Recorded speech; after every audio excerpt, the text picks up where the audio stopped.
Baş tükü haqqında bir neçə nöqtə. 1. Baş tükünün göz zəifliyinə təsiri. İmam Musa Kazım əleyhissalam buyurub, əgər baş tükü uzansa, göz zəifliyir və onun nurunun parıltısı aradan gedir. Amma onu qısaltmaq gözü saf edir və onun nurunun parıltısını artırır.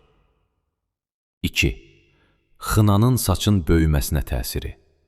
Həzrət Muhammed Peyğəmbər sallallahu aleyhi və səlləm buyurub, xına qoyun, çünki gözü saf edir, saçı inkişaf etdirir. 3.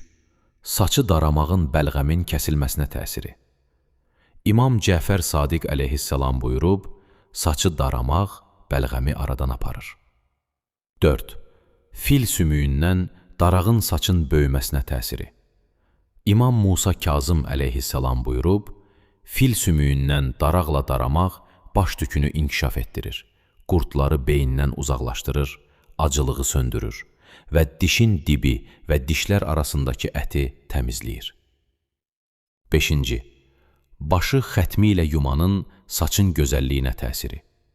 İmam Musa Kazım əleyhissalam buyurub, cümə günü başı xətmi ilə yumaq sünnətdir.